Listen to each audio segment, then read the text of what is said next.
Every now and then when I feel a bit buggy, I look at the floor, maybe need a new ruggy. Scratch at, I'll get some beers and get chuggy. Nah, man, I know what I need, some more Man Huggie.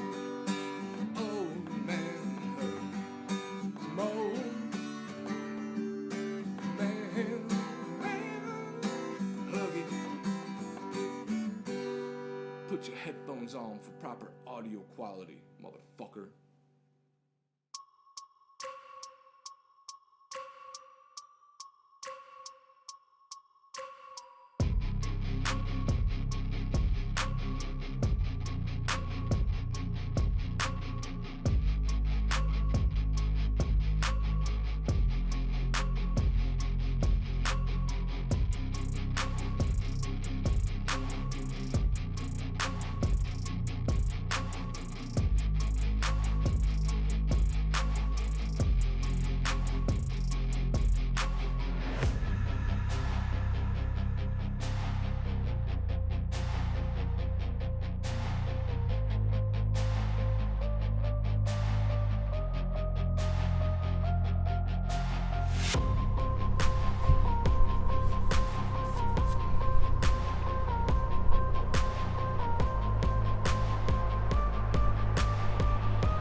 Fucking shit, man. I'm pissed, dude. I'm pissed off. Eagles lose again. What is up with my... My audio looks loud right now in the bar. But Angry Black Quarterback, episode number 18. I promise it's not all falling apart. Hold on, maybe it's my fan. But we got 2.0 in the house from the jump. We're waiting on Goody. Elwood's probably going to show up to talk some shit. But we're back with another one. Fucking shit, dude. I'm so pissed off. I mean, I saw us probably losing at least one of these last 3 games with him out, and that was such a bad showing. I mean, it proves how good Jalen Hurts is as a quarterback, I feel like. It kind of validates him when people say he's not as good as we think he is, but fuck, man, that pissed me off. That I hate the Saints, and we have their pick. So that just like makes the pick we could, if we beat them, we get a better pick. We were in the top 10. Now I think we're out of the top 10 with that win for them. So I don't know. I'm annoyed. I mean, I get it. You're a Broncos fan, so it sucks for you. But and now this week we have to beat the Giants, and Cowboys are playing Washington. And you know, if we win, we have the first round seed. If not, then we're not. So it's fucking stupid. And then the Cowboys get the number 1 seed. It's evil. It's not fair. I mean, it's fair, I guess. We've been in first place. We've only lost 3 games, but shit, what a shitty time to lose them. Give me 1 sec. I'm gonna see what's up with this. I think it's my fan. Hold on.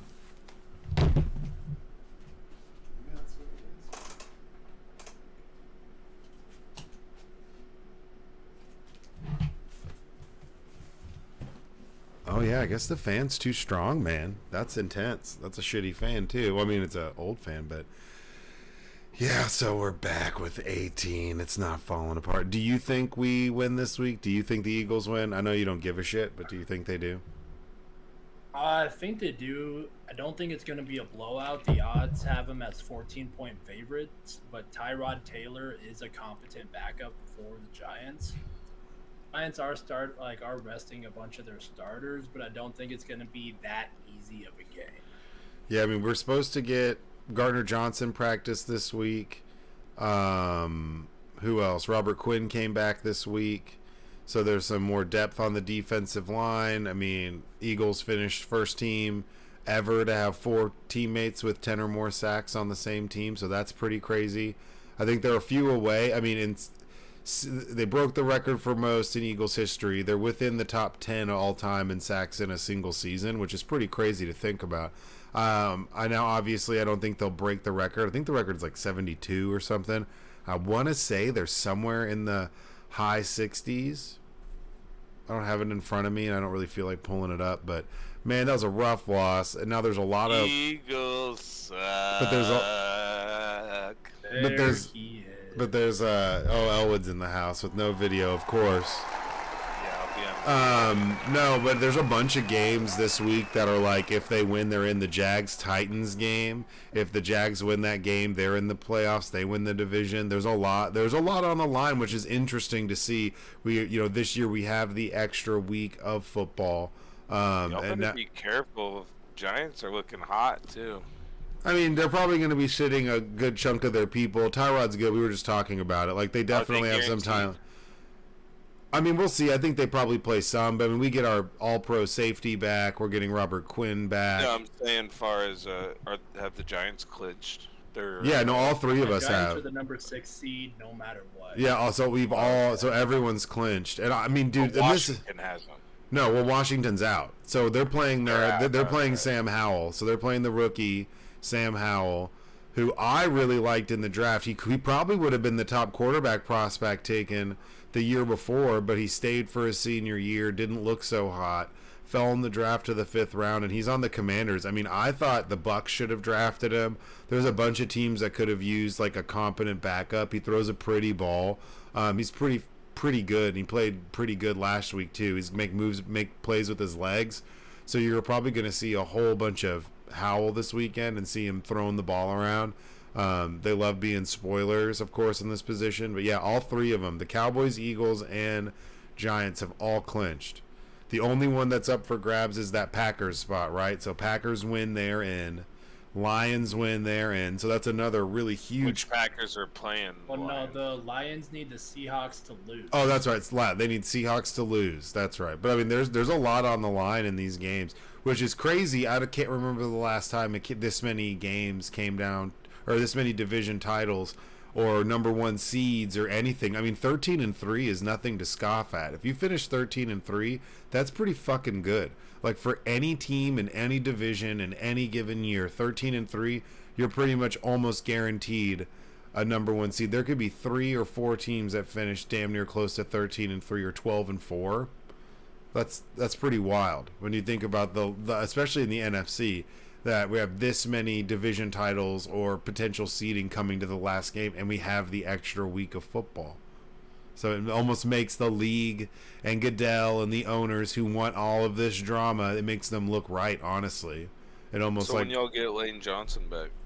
He's supposed to be back for the playoffs. Like, he opted out for the surgery until after the season. So we'll see. I mean, right now we get Gardner Johnson is back this week, which is huge. He's a really good safety. Missing him for the past 5 to 6 weeks with that lacerated spleen or kidney. I'm just saying, if Jalen can't come back 100%, I think y'all are in some serious trouble come playoffs. I mean, I don't foresee him having an issue coming back 100%. If he wasn't 100%, they wouldn't be even practicing him, and he practiced last week. And he was throwing the ball last week in front of the press. So I don't think it's necessarily him being able to throw the ball. I think it's just putting time between him and that. He runs the ball. He's pretty physical, so making sure he's 100%. But he was throwing the ball last week, so I'm not too concerned about him coming back and being able to run the offense. Throwing the ball at 100% is 2 different things. Yeah, well, I mean, in that game when he hurt his shoulder, he threw 3 dots and was throwing the ball all over the place and won the game. That's the only time you could do that with an injury, is right after. The adrenaline's still pumping. You can't, nothing's really set in. You can play through it. I think he'll be fine. And then the next day you go, oh. I think there's a lot of plays in the past 2 weeks where we see Gardner Minshew rolling out, and he just is not fast. That's not his thing. He's not mobile at all. Oh no, it's definitely so I mean, just where Jalen Hurts would normally roll out in that play design and run for a first down and step out and not get hit is pretty likely. That I think that potential drives are different in the past 2 games with Jalen Hurts back there. Not even being able to throw the ball, just him being able to move in the pocket and his awareness and how he shifts and makes people work for it. I think that all I know is you can try all you want. You can try. I'm not making excuses. You're just you just have. Cowboys won 4 games with a backup. Y'all are 0-2. It's okay. Well, and that's fine. We're 13-3. I think our defense has the most first team in ever to have 4 players with 10 sacks or more. Our defense has been playing good. We've been down an all-pro safety who led the league in interceptions. When he got hurt, he comes back this week. So, I mean, I think we're getting healthy at the right time. Obviously, we want the first-round bye. You want to win this game, especially if they're going to be playing a bunch of backups. I think that, Josh Sweat getting hurt last week, that was super scary. I mean, we're going to talk about the other injury and just injuries in general, but that was a super scary play on Monday night. Not to mention, I mean, Josh Sweat went in to make a good, clean tackle on the running back and just had his neck down a little bit, and he left on a stretcher. He's one of our best defensive pass rushers, and he's supposedly fine, and obviously didn't practice, but they're saying he should be back for the start of the playoffs. But there's, I didn't even that's realize, super scary. There's a lot of really scary injuries over these past few weeks. Like, honestly, if they decided to not play Jalen Hurts and not play A.J. Brown and Devontae and Dallas Goedert and not play those guys and just roll out there with whatever we've got, backups versus backups, to have everybody that's good be healthy. Well, and not that they're I not think good, you're but going to see more potential sits just because of what happened. Oh, definitely. That's what I'm saying. I would be fine with the Eagles sitting everyone. That was a freak thing, and I'm still waiting for something to come out, depending on, because I feel like he must have some underlying cardiovascular, some sort of disease. And if he did, he might not have known about it. Like, it was that underlying.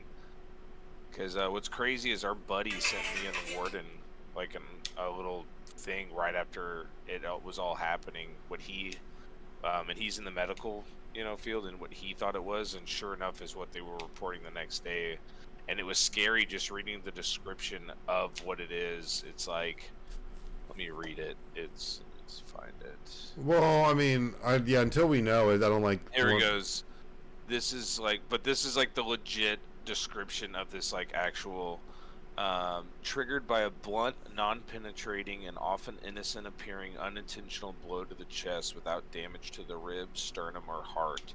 In the absence of underlying cardiovascular disease, can constitute an event known as comatose cordis or whatever. Yeah, but not sure. That's not what sure he sent heartbeat. us, and he was like, "I'm pretty sure this is what happened." Well, until we know, it's all speculation, so you can't really say. And we've seen a lot of people. I mean, we're going to get into that later. I want to jump into that right off the bat. Believe me, I already have idiot people I know on Instagram posting. I don't even want to talk about that. Don't even bring it up. I hate talking about that shit. It's stupid. So don't bring that shit up. That's like super annoying and ignorant and dumb, and to even give it a platform is like blasphemous. I think that's like, but either way, to get back on topic. He had a chart that said 11,000 athletes have died worldwide.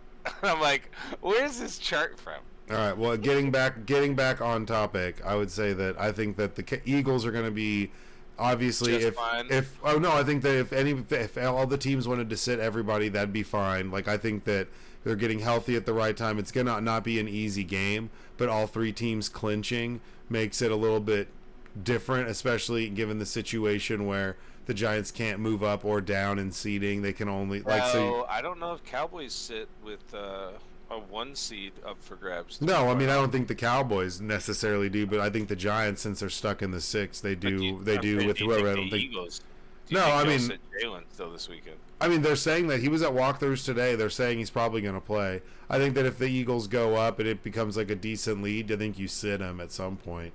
I think if you're playing and you're up, do you think y'all will get to that point against on fire Giants right now? I mean, I think Giants that we are sitting everybody. I think that we're gonna be fine. I appreciate that we've lost 3 games all year, and this is the first time we've lost back to back. And you want to be as antagonistic as possible. Okay, but if you're gonna act like our offense isn't good, or if they're sitting everybody and we don't, and arguably one of the best pass rushing defenses in the history of football is gonna go out there and run amok on Tyrod Taylor and all their backups, and no Saquon Barkley. Of their backups, I will say Jalen Hurts probably needs at least a quarter. I think he plays some. I mean, especially if we win and it's so long, and if y'all win, that's another week of him not playing. And we're talking. I think we're going to be. I think that he's in good shape long term, and I think the team's in good shape long term. They're getting healthy at the right time. I think we have one of the best. At the wrong right time. Y'all been dropping right now. I mean, I guess, like I said, we've been down one of the best safeties in football for the past 5 or 6 weeks, who led the league in interceptions, which is a fact. The last time we lost, which was to Washington, he tried to lay somebody out and lacerated his kidney, or I think it was his spleen, and Gardner Johnson's been out since. That hurts a bunch. That's not something that you can just overcome. That guy's extremely good at what he does. And we're getting Quinn back. On our side that has Joseph on it, because and if they're going to be sitting people, I like our defense. I like the D line. I think it's going to be a good time for us to run the ball, kind of make some adjustments on the O line. I'm not that concerned, especially with the Giants saying that they're going to be sitting a majority of their people. Especially like somebody like Saquon, some of these people that are real control the ball players, that control the clock players, that if the Eagles do get ahead, I think they sit people. Just like if the Cowboys get ahead, they're going to sit people. You don't want to be going up against Sam Howell and a team that's not going to the playoffs and have Dak roll out and get a cheap shot or twist his ankle. And for what we've seen in the past couple of weeks, from non-contact injuries to a whole nother array of injuries across a different types of offense, on defense, and special teams, that I think that caution's at an all-time high. I think some players are gonna not necessarily want to play if it's a game that's for nothing. You know, I hate to say it, this week will be kind of like a college football bowl season where they're like, I'm not playing, I'm going to the draft. They'd be like, I'm not playing, we might play Tampa week 1 and I need to be ready for that regardless of who we play. So you might see some people sit, just strictly sit, because they don't want to potentially get hurt before it's playoffs. Like, obviously, Titans, and they're going to, try to roll out Tannehill? Is Tannehill playing this week? Because he's been sitting out waiting. So, no. Yeah, because they win and they're in, which could be huge. But, I mean, no, never mind. It's, what's his name? The guy from Tennessee. He's going to be going out there and playing quarterback. Josh Dobbs? Yeah, Dobbs. I believe Dobbs is Dobbs starting again. He played okay, but it's going to be interesting this next week to see who actually plays and who doesn't. I'm not surprised the Giants are sitting people. They just got some people back 100%. And who are they going to be playing? Giants? Yeah. The Eagles. No, I'm talking about in the first round. If they're the 6th seed, would they be playing San Fran? Play the 2 seed. So San Francisco. The 49ers. Yeah. Okay. Yeah. That's yeah. You want everybody healthy for that game. That'd be a good game. Dang, the NFL looks right with their extra time. Well, we got Elwood in the house, and we have 2.0 here.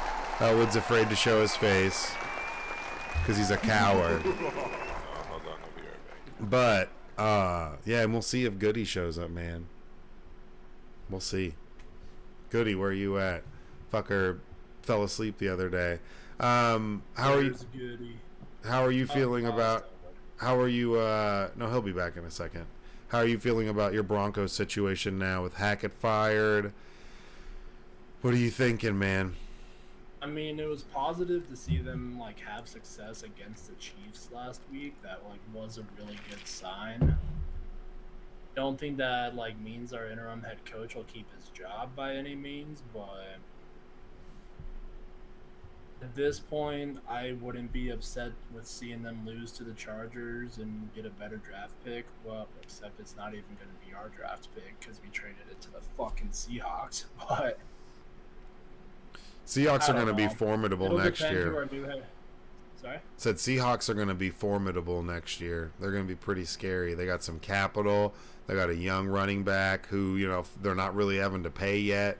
Who's, did he run for 1,000? He'll break 1,000 this week, I'm sure. If he played the whole season, he easily would have. Oh, yeah. He came in late, just like before. They always have their running backs drop like flies. It's next man up. Like Rashard Penny's always hurt, or Chris Carson gets hurt. And now they just got this guy running around out there, Haskins, just running people over. And he looks so fast. It's just a trip. So, I mean, having your pick's going to be interesting. That's rough. Damn. You got to just ride it out. Let's ride. Yeah, I mean, it'll depend who we hire as a head coach. Who do you want? Do you want Sean Payton? And okay, sidebar. I don't think Sean Payton is that good of a fucking coach. And I'm so tired of hearing about how Sean Payton's a good coach. I hate it. Maybe it's because I live in Dallas and I'm an Eagles fan, so I don't like the Cowboys. And like one time, we caught him doing stupid stuff at this bar I used to manage and had to kick him out. And this was like before his divorce. And I was like, that guy's going to end up getting a divorce one day. And then he got one. Like 6 months later, it came out. But anyways, so has nothing to do with this. But he's a dick. I don't like him. And I don't think he's that good of a coach. I think he gets way too much credit. Like, oh, Sean Payton will fix it. I'm like, what are you talking about? The Saints were in complete disarray whenever he left. After they lost Drew Brees, they had no money. They had nothing. He gave $100 million to Taysom Hill to run around and be a fucking gadget punt block douchebag. And I get it. He kind of, he had some plays against the Eagles, but fuck that guy. That wasn't a hold last week. That's bullshit. That was a touchdown, goddammit. But anyways, I don't think he's that good of a coach. So I don't think if he goes to Denver, I don't think he necessarily fixes the issues that are going on in Denver. I don't think he can necessarily fix them right off the bat. I don't know if he'll fix them, but it'll be a definite upgrade from Hackett. Then, so what do you think about Harbaugh maybe leaving Michigan to come to the NFL? See, I could see that. I could see him being like, ugh. But is it going to be like before where it works for a bit and then people get burned out on him? Like, I don't know if people are necessarily like into the whole I'm in charge, fuck off, like attitude of a coach anymore. I think people are fucking over it. You saw it granted, he's just like a grade A creeper, but Urban Meyer didn't work out too well for him for the Jags. Greg Schiano when he went to Tampa. See a lot of these authoritative style coaches not work out so well. And that's what kind of did him in San Francisco. People got tired of listening to his shit. Not saying that he's not a good coach, but, I mean, you're going to have Jim Harbaugh. So now you're going to pay Russell Wilson $200 million to go play quarterback with a, run-centric, heavy offense. Yeah, I think that's where he would thrive in. And then you get him out on play action, get him on some bootlegs, do that kind of stuff.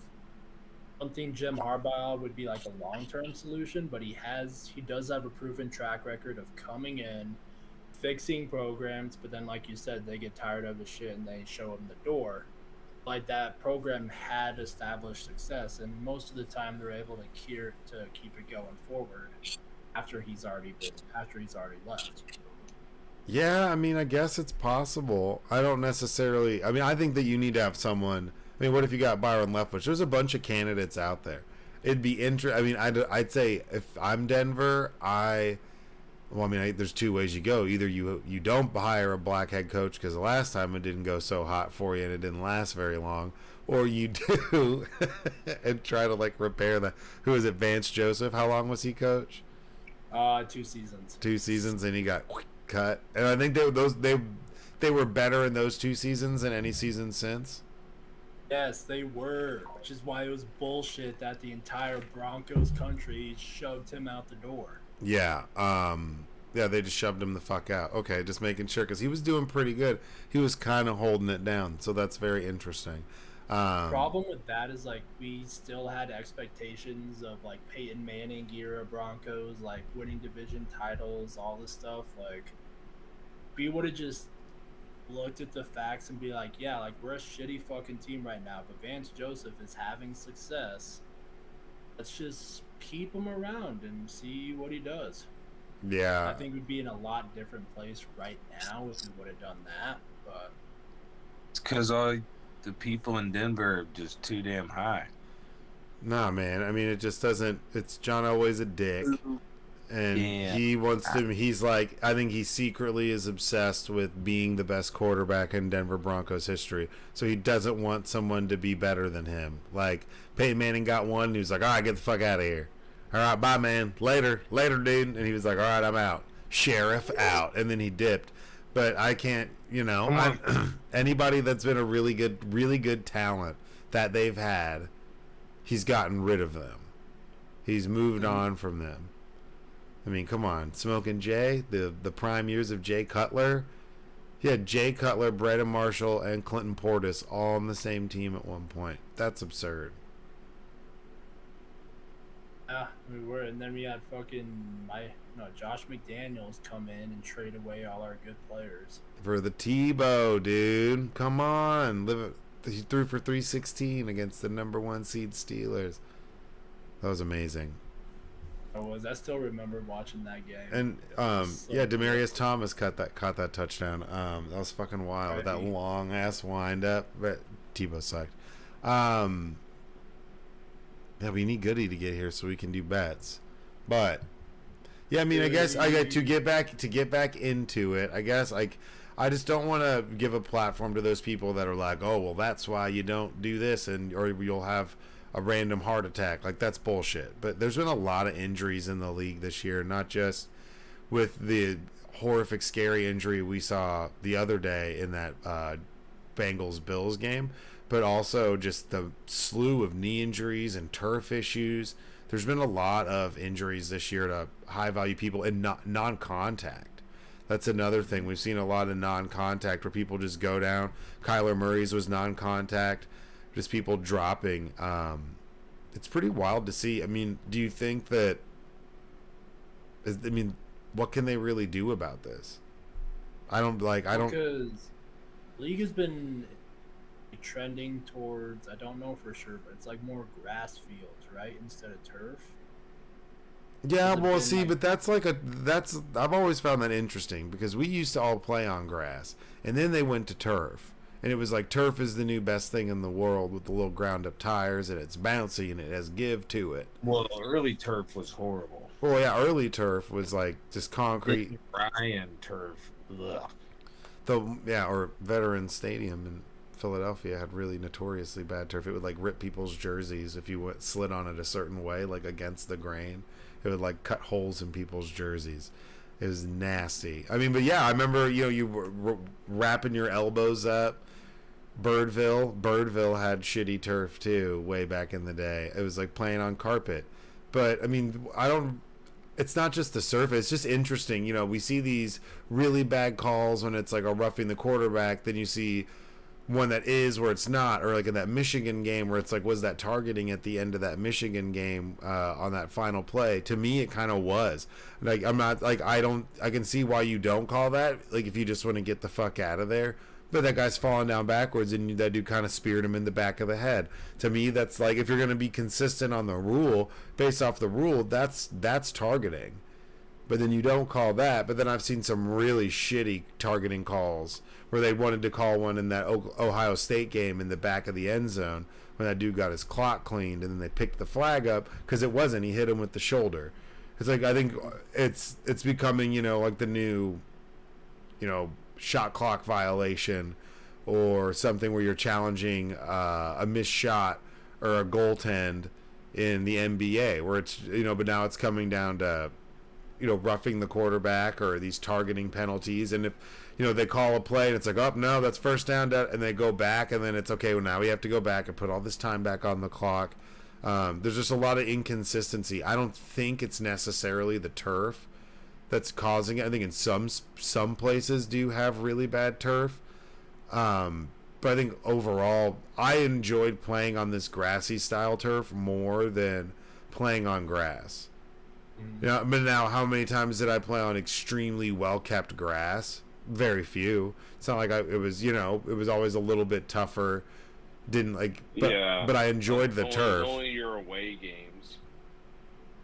Yeah, because we had the nice turf. But then, if you were playing it somewhere, I mean, you never really played anywhere that had amazing grass. Yeah, like Grapevine, we get it. Our field sucked.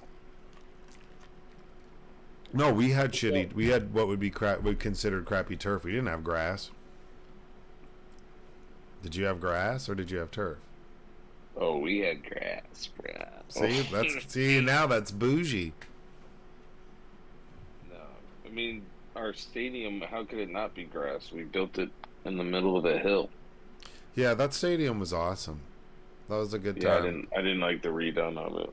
A lot of good fights and 20-on-20 tackle football games. During the football game, there was a lot of good times, man. A lot of good puking in trash cans. I never did that. I never puked in the trash cans. So Well, that was going back to these knee running around the injuries, stadium. Yes. how much of it do you think it is like all the physical training and weightlifting that all these players are going through?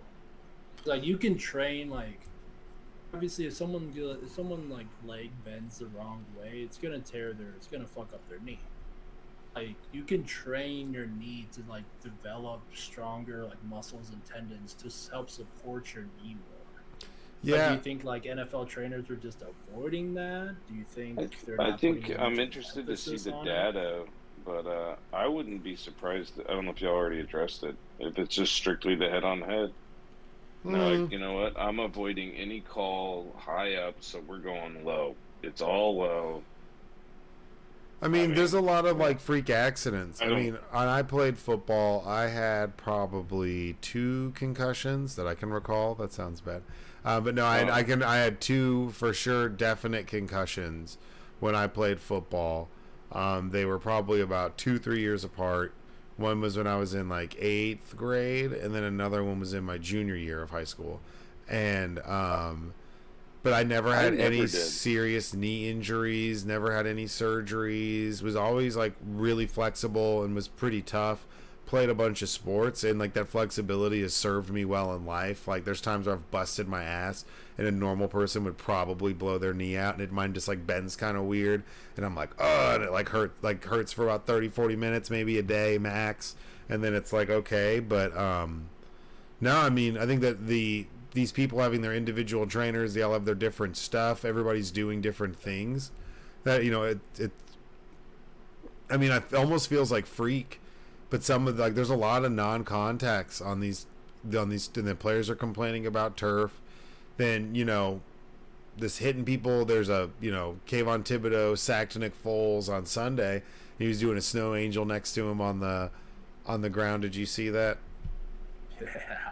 I have the video of it. I'll pull it up. It's pretty fucked up, man. And then Jeff Saturday was like, "Hey, man, that's not cool." Tasteless from the celebration afterwards. Just good old trash. Jeff Not Saturday. a fan of it at all. Get disappointed from Tasteless. the O-line perspective, and for teammates in general. We protect our own. Yeah, I mean, and that's pretty. I mean, but I don't think the hit was necessarily egregious. Do you think he knew he was hurt that bad? I don't think he did, because he kind of rolled over. Who were we talking about? Sorry, just to clarify. Oh, Kayvon Thibodeau knocking the shit out of Nick Foles and hurting his back and doing a snow angel like on the ground next to him. He didn't realize it was hurt till he tried to get up with it. Gatekeeper of when to do something. So once we figure out who the gatekeeper That's how my is, injury then we was, can my write the ankle. rules, and then we can establish, you know, the narratives and things like that. But until, you know, you guys actually are in the sport and do it and be in that moment, you can't. And Kayvon Thibodeau was like, "I don't know who Jeff Saturday is. Who is that?" The other team's coach had a problem with the guy who plays the game. The other two I players don't had know a who he problem is. with it. Now I just don't know who, like, anybody who comments on it, unless I know who they are, doesn't really affect me. That's it. That's what I'm saying. Who's the gatekeeper? Y'all watching the of clip? when to do Yeah, where he's just like, "Who is the gatekeeper of when to celebrate and when not to celebrate?" Not really a good look, honestly. He looks kind of like a douchebag. But it's, you know, they're prioritizing player safety. And then we have what happened on Monday, which is, you know, out of all the injuries that we've seen, I mean, that's not even an injury. That's just like, you know, a life-threatening situation. It's beyond injury at that point. Potentially making them want to go back out and play. Skip Bayless being a dumbass and tweeting out if they should, like, how are they going to do it? So there was like what Shannon Sharp didn't show up to the show the other day. He's been like spiraling on Twitter. It's been very interesting. Everyone's been grilling him. But it's hard to say you prioritize player safety. You potentially want them to go back out there. There's a big detachment between the people that are in charge of this league and the people that actually play in it. I think that we're seeing that gap get bigger and bigger and bigger, honestly, in situations like that. I think there's, you know, few thousand moms who aren't going to let their kids play football anytime in the future, which I would totally understand why. That's got to be absolutely terrifying, you know? Mm-hmm. Ooh, excuse me. Like I could, you know, and I would understand why. I'll be back, and I just gotta charge my phone. Okay, you do you, man. Don't use I your failed. don't use your I can't use. I don't have a camera. Oh, dang, On the dude. computes. Yeah. Well, all right, whatever, nerd. Eagles suck. Oh, what everybody doesn't charge his phone, drops in arbitrarily. I think we just need to have a segment. Like, I'll have a segment forever in every show where he's just supposed to show up for like 5 minutes. No. Yeah. But you never know when that segment is gonna be. Yeah, he disappears. He disappears. And lately it's been, no camera. He disappears. He's a voice. He's just like, hey, fuck yeah, Eagles suck. Well, fuck you, dude. I have faith in my birds. I think they're going to pull this shit out. I mean, do you think that this makes the NFL re-look at a bunch of other stuff? Like, address more issues? That's scary. That's crazy.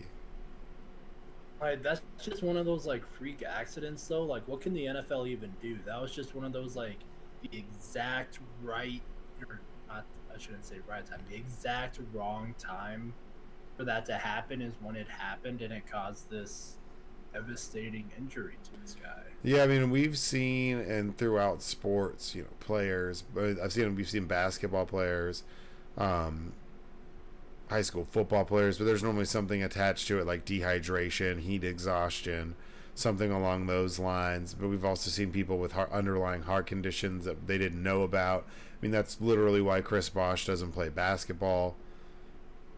That's why he retired early on a big contract, was because he was having heart issues that they discovered later.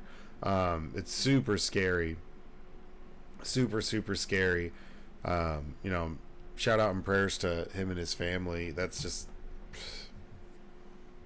I mean, maybe the NFL like implements like more changes to make sure they're more ready or better ready for these types of situations. But as far as like actual changes, I don't know what all you could really do. Yeah, I just they're very reactionary, so I'm not really sure what direction they go with it. I mean, and honestly, they did an amazing job being able to resuscitate him on the field. Like, that's, and something like that, being able to, be in the hospital. I think he's still in critical but stable condition. It's, that's a testament to the people that were there that were able to save that guy's life up until this point, to give him a fighting chance. That's just crazy. And, we both played football for a long time, and I've seen all sorts of injuries. I've seen people break their legs or tear their Achilles or, crack their arm open or something weird. I've seen all sorts of weird, crazy injuries that I've never even heard of anything like that before. No. I've heard of like bad hits and like stuff like that, but just getting up and then instantly collapsing like he did. Scary. Yeah. That's really scary. Yeah. I mean, when I was done playing football, I was still doing some, recreational sports. And I would love to go back out and play some flag football, but I'm worried that, I guess I have health insurance now, so if I blow my knee out, that's not too bad. But, I think about that because as I've become an old-ass man, I try not to do those things. But I remember, like, I was playing footy sometimes and was, going to, like, rugby practice and doing all this stuff, and I didn't have health insurance. And I was running around. I was like, dude, what the hell am I doing? Like, I'm going to get the shit knocked out of me one of these days, and I'm going to be seriously hurt. And at that point, I'd, like, played all those sports, never had any major injuries, that I was lucky, honestly, that I only walked away with, like, 2 concussions and no surgeries. It's like, and it made me, like, rethink it, so I stopped actually playing all of those sports because I didn't want to have anything serious happen. But, man, that's like one of the scariest things we've ever seen in sports. Like, one of the scariest things that we've ever seen in sports. And that was a major game, 2 big time teams, like a big world stage for that game. That was just heartbreaking. So I feel really bad. So where the fuck is Mr. Goody?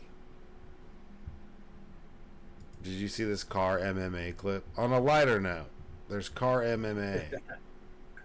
What'd you do for New Year's? Did you get lit? Yeah, I went to this rave downtown with some of my buddies. You're a rave boy, man. You love them raves, man. I do. They're a good time. Dude, this car MMA grappling is the craziest shit I've ever seen.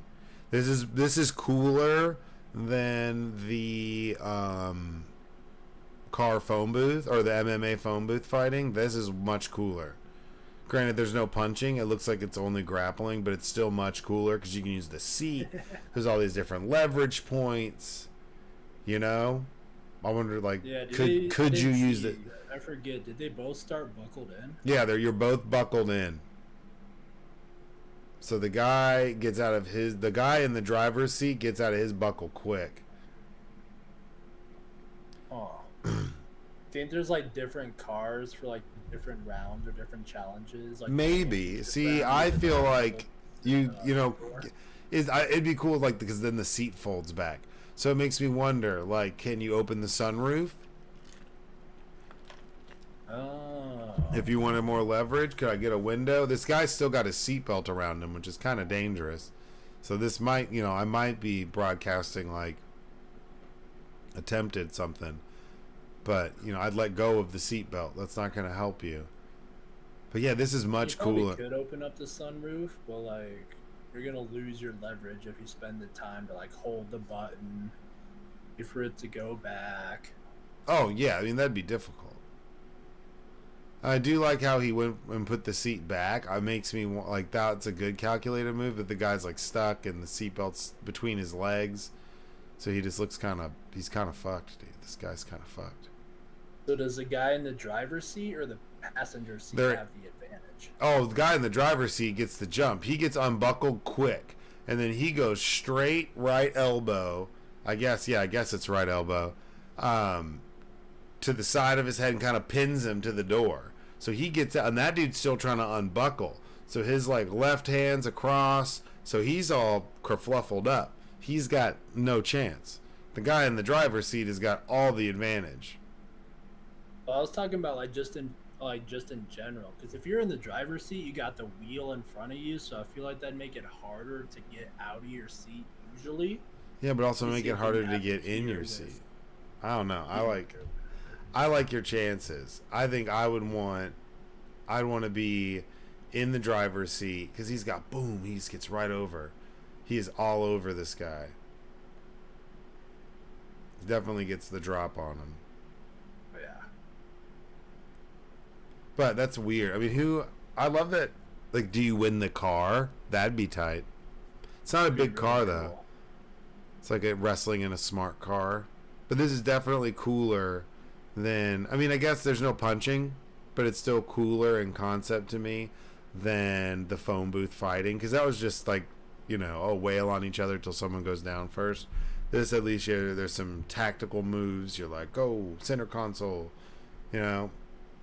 smash your face into the cup holder. There's, like, you got some moves. You can do a couple things. You got some options. You got a lot of accoutrement around you. Car jutsu. Is that what it's called? Yeah, that's what it says on, like, underneath that little logo up in the left. I'm playing this old clip because we didn't get into it, but it's this big old boy with a mullet running out to get this kickoff tee for Houston. He is huge. He has this big, massive mullet. He sprints out, and picks up the kickoff tee, dives out, full Monty, picks it up. See, I feel like, I wish, honestly, like, right now, the mullets are crushing it, man. And I've been listening to a lot of riff-raff lately for some reason. I've just been, been in that mood. I'm jealous that I can't have a mullet.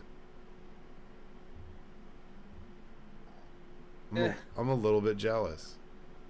Okay, so when are the women gonna start bringing their mullet back? They never left. The femme mullet has never left. The femme mullet has been just around as much as the male mullet. I just don't think that now, like, that greasiness is on point. People are like, hey, I like that guy's fucking haircut. Look at that mullet over there. It's glorious, luxurious, But But I don't think the femme mullet ever left. It's just, do we notice it? I feel like it has. Like, every now and then I'll see this, like, 80-year-old woman in the grocery store walking around with a full-blown mullet. It looks good. It's got a couple, like, gray hairs in it, though. Like, but see, I think that with women, you can have a mullet, but it can be more subtle. You can have a subtle mullet, and it's not as noticeable. Does that make sense? Like, you can have, like, a short haircut, and it can kind of be a little bit of a mullet. Now, seeing, you know, the full-blown mullet, like the wavy locks mullet and the big, you know, Joe Dirt bangs, that that I've seen before, and it's absolutely epic. That's incredible. Like, those belong in a time capsule. But the mullet's making a comeback. Playing this video with this kid. All the old linemen with the mullets. That's how you know they're an old lineman. This is an old story I wanted to cover. Baby Jesus was stolen from the Fort Worth manger scene. That's pretty great. It got returned, but that's amazing. I've always kind of wanted to do something like that.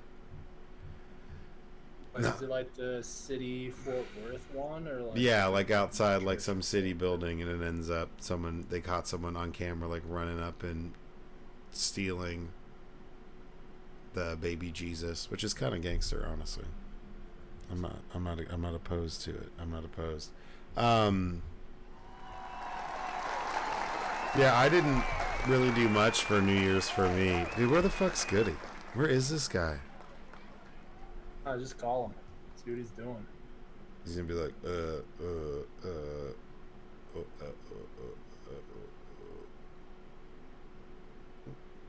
You know what? Nah. He's probably taking a nap. We are gonna do bets. All right. We're doing bets. I'm over it. I'm done waiting for you. How did we do last week?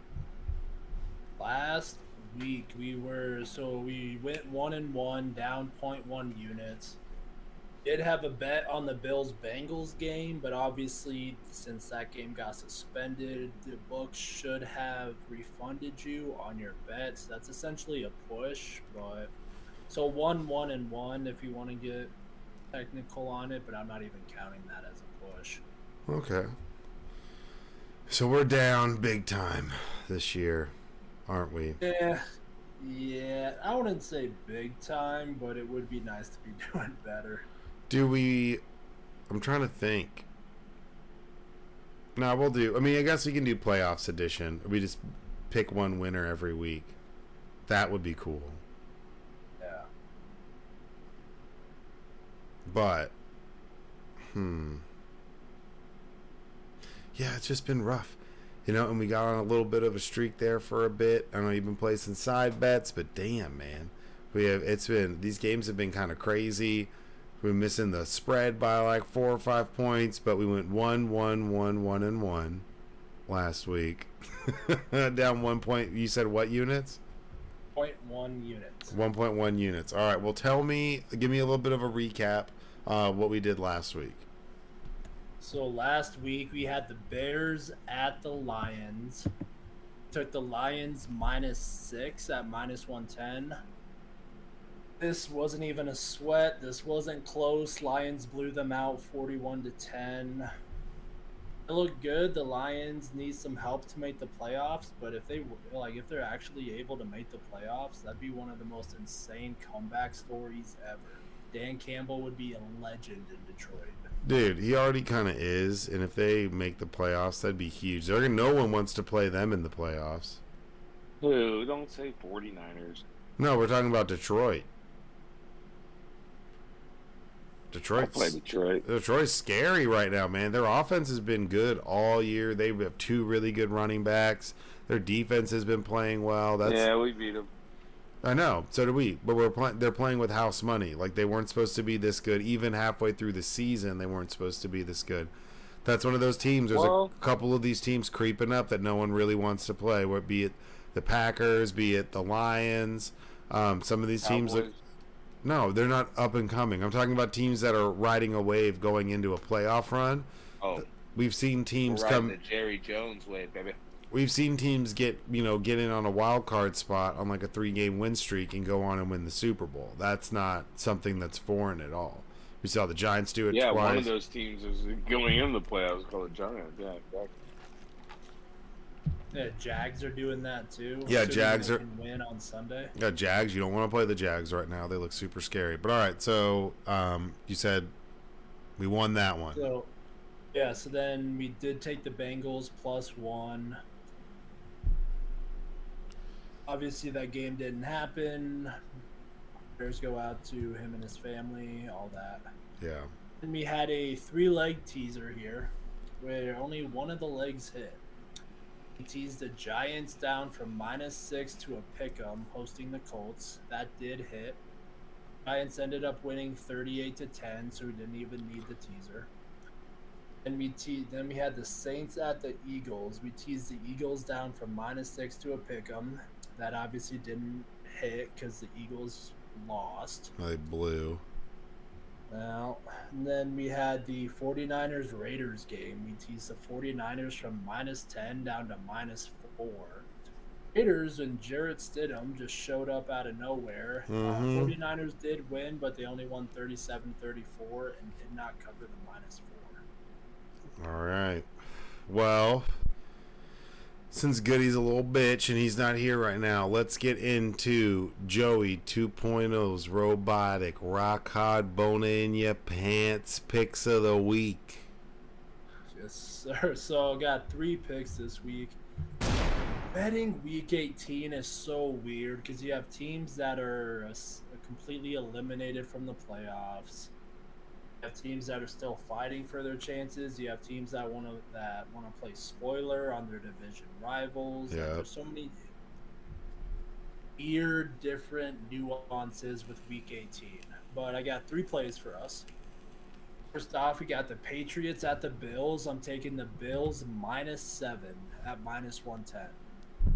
You can still find -7 out there. It is up to 7.5 at some of the books. I like it.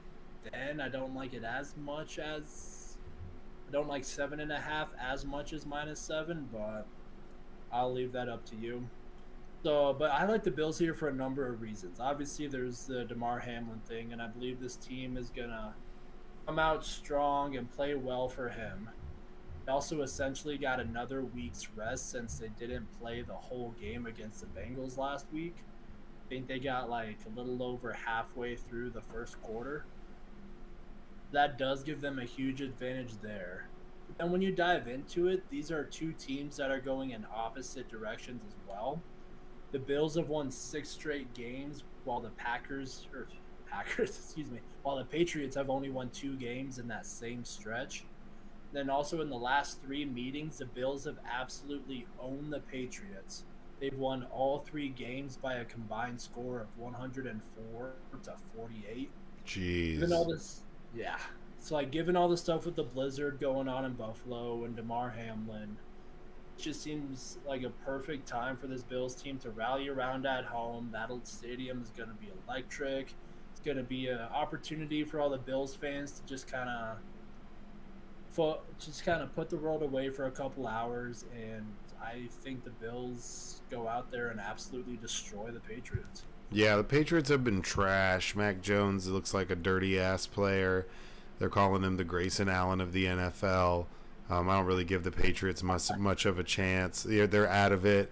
They need to decide if they stick with Mac Jones, I'm a douchebag Jones, or they want to branch out, maybe draft another quarterback, trade for one of these people. I've heard rumors that maybe Kyler Murray is somebody that they would go after.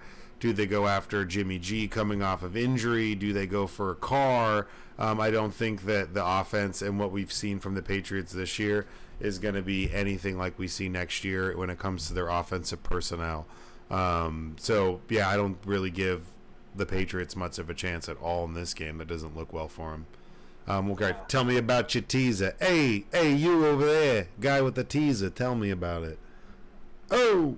So, got a little 2-leg teaser here. Got the Titans at Jaguars. We're teasing the Jaguars from -6 down to a pick'em. Then with the Ravens-Bengals game, we're teasing the Bengals down from -7 to -1. So with this, starting off with this Titans Jaguars game. So Jaguars did not rest their starters last week, but still picked up an easy 31-3 win against the Texans. Been playing really. They've been playing really well lately. They've won 5 of their last 6 games, and Doug Peterson has seemed to really figure it out with this team at just the right time. And while you have a Titans team that is riddled with injuries, I think, don't quote me on this, but I think like they lead the league in games missed by starters due to injury or something like that. Damn. It's you gotta feel for them because that's a talented team. They're consistently in the playoffs, but they've also lost 6 straight games, and including a 36-22 loss at home versus the Jaguars 4 weeks ago. I like putting this into a teaser here because we just need the Jaguars to win. That's all we need to do here at home in Jacksonville. First time they'll win the division and who knows however many years. Yeah, that's a shitty division. They're a shit division, man. Like, that's what people were forgetting is if Lawrence can go in there, they can put some weapons around him. I like that they have Marvin Jones and a couple other veterans. Travis Etienne coming off that foot injury this year looks great. So you understand now why they got rid of James Robinson and moved on from him because they can't have both of them. They got 2 mouths to feed, and one of them they just drafted, and he's healthy. But, man, they look super scary. It's going to be really interesting to watch them kind of run through the playoffs and see what they can put together. Because that division is not that competitive. The Colts are trash. They don't have a quarterback. The Titans are, like, mega injured right now, missing a lot of pieces. They don't know if they have their quarterback of the future right now. It looks Houston's bad. We'll see what they do with with their draft picks, their cap space, what they do at quarterback. The most established roster right now in this division is by far Jacksonville. And it's interesting to see it take a year for them to really put it together. But this is kind of like Trevor Lawrence's rookie year. He kind of gets a pass for last year with Coach Fingerbang, Urban Meyer. Sorry, dude, he's a sleaze, but with him, and next year they get Calvin Ridley too. Yep. That's the thing a lot of people forget. Yeah, they'll be getting Calvin Ridley back. And in hindsight, with all the player issues that we've seen this year, if the NFL could take a mulligan on that, maybe they might. We did see Miles Austin, the pride of the Dallas Cowboys, just get suspended, the Jets wide receiver coach, and he was gambling. He's suspended for at least a year, indefinitely, but for a minimum a year. But yeah, Ridley will come back. That's going to make him even more formidable. That's going to be a scary offense. But I like the Jags in that game too, definitely. Titans are deflated, too banged up. I think the Jags have been playing with house money for weeks, and they've rolled a couple sevens into being into the playoffs, and I don't think they lose this game. I think it could end up being a blowout, honestly. And then let's see, the other leg of that teaser was the Ravens-Bengals games. So, like the Bills, the Bengals come into this week with essentially an extra week's rest, while the Ravens were in a slugfest with the Steelers. Ultimately ended up losing against the Steelers 16-13. These two teams played week 5 of the season, and the Ravens did win 19-17. They also had Lamar Jackson, and they were also facing a Bengals team that was still trying to figure it out. Is a completely different team than the Bengals team that we see today. Ravens are not going to have Jackson for this game again. Are going to be forced to rely on Tyler Huntley, who hasn't passed 190 passing yards once this season. He also only has 2 touchdowns in 6 games. Given how, and this game is for the division title, I should add as well. Yeah. So given how well the Bengals have been playing, I'm still have to give credit to the Ravens. They've been finding ways to win games. Their offense is doing just enough. Defense has been elite. They've been solid. It's hard to imagine them winning a game against this Bengals team right now. And we only need the Bengals to win by 2 points, which I think they could very easily do. Man, the Ravens have fallen off. What do you think, Elwood? Oh my God, y'all don't even know what I've been going with. I got y'all in one ear, kiddo in my face, and then a phone conversation in my left ear. It's All right. Well, tell me about your money line parlay. Hey. Yeah, so we got a little 3-leg money line parlay here. Taking the Cowboys money line at the Commanders. Taking the Seahawks money line against the Rams. We're taking the Chiefs money line at the Raiders. Put it all together. I got it at plus 116. So, because, I think the Cowboys are 6-point favorites. Seahawks are 6.5-point favorites. Chiefs are 9.5-point favorites. So, looks like they're going to win these games. So, that's why I put them all together. Get a little bit better odds. So when we dive into this here, the Commanders are already eliminated from the playoffs and really have nothing to play for. Sam Howell, baby. Yes, sir. and they can't upset the Cowboys. So. He went to North Carolina. He was a Tar Heel. Oh. Sam Howell he's like a more polished. He's like a better Baker Mayfield.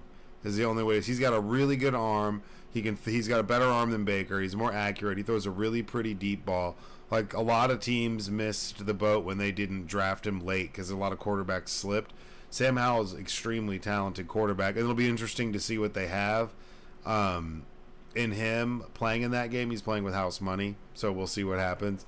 They sat Wentz for like the third time. He was benched. Now they're not going to start Heineke. They're going to start Sam Howell, but I thought they were going to go to him at some point this season, and it's going to be interesting to see Washington go to him. Yeah, I don't understand why the Commanders ever went away from Taylor Heineke.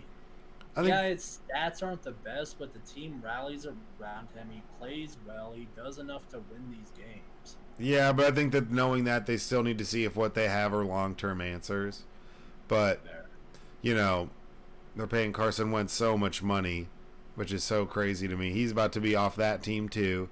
He's about to be a third string somewhere, which is absolutely crazy that he went from literally being the shoe-in for NFL MVP to blowing his knee out to never being the same since, to hearing footsteps and seeing ghosts. And he just lost his job for the third time.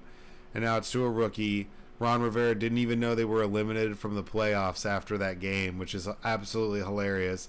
I mean, that whole entire franchise is in disarray. Until it's sold, I think it'll stay like that, and no one's really going to touch it. But, yeah. And then you got Rams, Seahawks. Yeah, so the Seahawks, so like the Cowboys, the Seahawks need to win this game if they want any chance of making the playoffs. They also need the Packers to lose as well, so they don't control their own destiny entirely. The fact that the Seahawks are even in contention is a miracle, considering they were considered the worst team in the league going into the season. But they've been playing well. They did get the win last week against... Why is it not here? Against the Jets. I don't know why. Yeah. So, we got the win last week at home against the Jets. This time they welcome the Rams into town. The Fighting Baker Mayfields are 2-2, but their only wins are coming against the Raiders and the Broncos, so I'm not putting too much weight onto that. When these two teams played earlier in the season, the Seahawks ended up winning 27-23 in LA. This week in Seattle, I do expect it to be a highly competitive game. These two teams know each other very well, but the Seahawks, I like their chances at home to go and secure a playoff spot, or do what they can to try and secure a playoff spot. Yeah, I hear that. I think that's... Seahawks are playing they're another team playing with house money, exceeded expectations, have extra draft picks coming to them. So it's let's see how far we can ride this thing. I think they're going to ride their young rookie running back, really focus on play action. Don't be surprised if some Rams players sit the fuck out in this game too and take this game off, and they get a look at some people who are maybe practice squad next year, people that are going into the final year of their contract to see how they contribute. Don't be surprised if you see some of these guys sit out this next game, just like you're seeing Carr sit out, or you're seeing these other players that they're like, all right, like we're done with this. We're going to put you on a shelf. Let's see what we got in someone else. Don't be surprised if you see that. Would not be shocking at all. But yeah, I like that pick. I definitely think the Rams don't really have a chance. The fact that the Seahawks have something to play for, and other than Baker Mayfield's like fat boy pride, I don't know what else they're like really playing for. All right, tell me about this last money line bet. Yeah, so this is the Chiefs money line at the Raiders.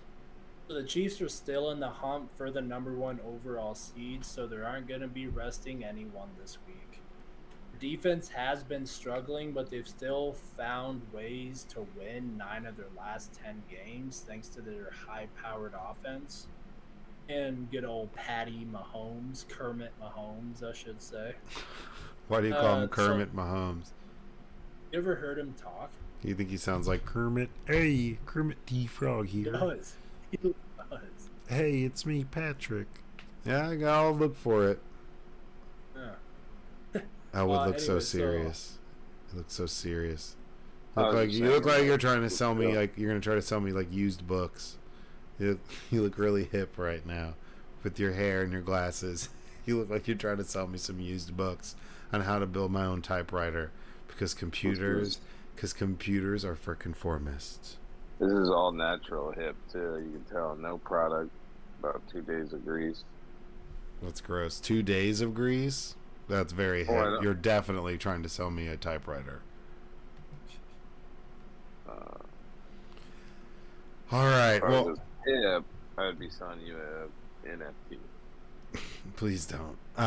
Jesus. You don't think that Stidham and the Raiders show up? Stidham. I definitely think they the will. Surprise last week was Raiders. I thought they were going to do garbage with the other quarterback. Devontae Adams went off. Yeah, he played well. I mean, Stidham has experience with McDaniels from their time in New England. True. And when they played earlier, the Chiefs only won 30-29, and that was in Kansas City. This is also a different. Wanted to say Oakland. This is a different Raiders team. It's kind of punted on the season. Like, yeah, at this point, players are just playing for themselves. They're playing for new contracts, playing for roster spots, yada, yada, yada. With so much on the line, it's just hard to see the Chiefs losing this game. It will be a hard-fought game, as evident by last week. That also could have been because maybe the 49ers were overlooking the Raiders a little bit.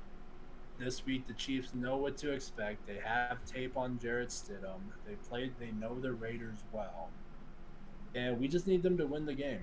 And I'm feeling confident that they can do that. I would agree. I think that they have having something to play for makes it big. You know, makes a big difference for all of these teams. Devontae Adams is going to catch like 3 touchdowns or something because he's leading the league in tutties. But I think him and Kelsey, are battling it out, or they were tied. So it'll be interesting to see if it comes down to just like a touchdown battle to see who can get the most touchdowns. Because I think they're both close. And it'd be the first time in quite a while since 2017 that a tight end has led the league in touchdown receptions. So that would be a pretty big deal if Kelsey were able to take that crown. Who was it last time? Gronk? Probably 2017. That sounds like some Gronk shit. He's a monster. Jesus. Well, all right. Well, those are bets. Unfortunately, Mr. Goody is a hater. Who knows, man? He's probably asleep or busy. I know he's got like family stuff, but lost 2 games in a row. And he's supposed to be here later. We're supposed to do talk shit or get off the pod later. So we'll see if we even do that. Well, I'll make you need an extra shitter. Make you guys be on it. That'd be funny, actually. You can't have me on. I'm too controversy. No, I could have you on talk shit or get off the pod. You're not too controversial. What do you mean? Dude, I will only do it if I'm taking a shit on the pod. You know what I'm saying? No, what? Why would you want to take a shit on the podcast? You have Because you have a child. Get your life together. I have a what? Said you have a child. Get your life together. No, I don't. Not my kid. You're what? Not my kid. Get out of here. Definitely your kid. We're going on Maury next week. Oh, really? Dude, you better be careful, man. This might end up being clipped as like hipster typewriter salesman murdered on Twitch. Like, you gotta be careful, man. Watch out, dude. She could definitely beat your ass. There's no these nails. No, doesn't matter. She could drop you, dude. It's okay. Like, it's fine. I'm sure she can hear me say that. She could beat you up, man. Yeah. And me at the same time. I would never mess with her. I gotta get some. Be careful. Be careful. Be careful. I'll drop her. Get her out of Dana White, baby. Dude, not funny. That was like the craziest. Hey, what's up, Boomy? Happy New Year, man. Oh, fuck, Kaboomy's in the house, man. Dude, that's crazy. That was the wildest shit ever. Honestly, if I'm being honest, like, that was the weirdest shit. Dana White. I've never really been a big fan of Dana White, so to have that was just you're a club. I just appreciate Molly on First Take keeping it real and being like, I just loved hearing a woman say, well, his wife was hitting him and they both were acting a fool. Yeah, but that's still not an excuse. Like, I mean, he was pretty shit-faced. He was grabbing on her. It just looks bad. It's a bad look. It reminded me of Chris Brown Rihanna. Like, no, it's not like that's. Let's be real. They were both beating no one's in the right or wrong. You know, and I'm not saying Chris Brown is, justified, but anybody that believes that they both weren't beating the shit out of each other. No, you can't say stuff like that. Like, I completely disagree. Like, regardless of the circumstances, as dudes, as men, like, you're not supposed to put your hands on a woman regardless, hitting you or not. You're not supposed to do it. I know. I'm just saying. Well, no, but I know. But I'm saying, like, drunk or not, whatever the circumstances, you're not, like, that's completely inappropriate. And, like, to be doing that, like, even if if y'all are arguing that much to where she's drunk enough to hit you, you need to walk away. Like, that's just. Dana White already looks bad. People make jokes about him being a drunk and a cokehead. He's just like billionaire douche who runs a fighting league, and he's walking now. He's like caught on camera at fucking Billy Bob's or somewhere slapping his wife around. It's just a bad look. It doesn't make UFC look any better. It makes him. I mean, there's no other way to really constitute it. They were both drunk. She hit him, but he shouldn't be hitting her back. They're at a New Year's Eve party. They're at a New Year's Eve party. So, like, what I'm saying is domestic violence in any direction is terrible, but regardless of if you're being... What you're saying is if you're going to smack your hoe, do it at home. No, that's not what I'm saying. Stop. Like, you're going to get me fucking demonetized or some shit. Like, that's not... But also, like, no, I completely disagree. Like, you can't... Like, regardless of the circumstances, a man's just not supposed to hit a woman, so we're not supposed to do that. You're telling me this face right here doesn't look like what? I'm saying that there's no excuse for that, and then like you're at a public setting, you're doing that. It's just a really bad look for the UFC and for him, and it makes him look kind of like a hypocrite whenever he punishes other people. But he punishes people and reprimands people for having stuff like that away from the UFC, but he's doing it on his own and he thinks he can just brush it away. I don't know. He looks like an arrogant ass, and to think you can do that, get away with it, and have people just gloss over it, just looks bad. Even if his wife, I just think it is. You would have thought I just smacked my wife. The look I got. Well, you sound. She was gonna. You sound. No, this is nothing from what I'm said. All from her thinking she was about to get put on camera. Mm-hmm. That's what I'm saying, dude. She could beat your ass. She would beat you up. Yes. She's tried. But that's just a bad look for the UFC and a bad look for Dana White. And he's kind of like already a douche. He's not my dude. He's probably my least favorite part of USC. Probably UFC? Of UFC, Dana White's probably my least favorite part. Really, even over Joey Bag of Donuts?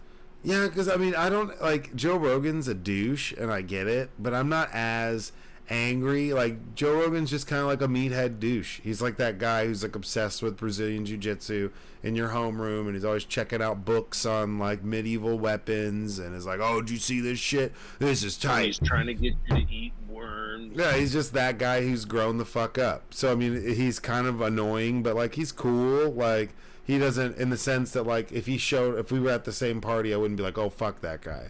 But Dana White's a douchebag. I think he's a douche in a different way. Joe Rogan's going to make you go on some shitty camping trip, but you're going to have to act like you're having fun because he's really excited about it. But it's like you're bringing nothing but like 6 matches, half a pillowcase, and some nylon rope. And he's like, all right, we're going to have a blast. And that would be annoying, and you would never want to hang out with that guy again. But, like, you know, it was an experience and you survived. Dana White's gonna like get coked out and like steal your car and crash it, and then like call it in like you did it and be like, oh, I don't know why he was driving his car like that and he took off, and he seems like some just shady douche. Anyway. No, it's not anyways. It's not anyways. He's a douche. And Joe Rogan's a chode, I guess. I didn't know you had such hatred towards Joe. No, that's Goody. Goody despises. Oh, really? Oh, he hates Joe Rogan a lot. He wants to fight him in the octagon. That's his ultimate goal, is to battle him in the octagon. So, well, maybe see. they can open up for the next Logan Paul fight. What have you guys thought about this whole Ronaldo going to play for the Saudi League team for like 2 years, $275 million or some crazy shit? I think it's like absolute garbage. You look like a sellout. I don't know why. What do you mean?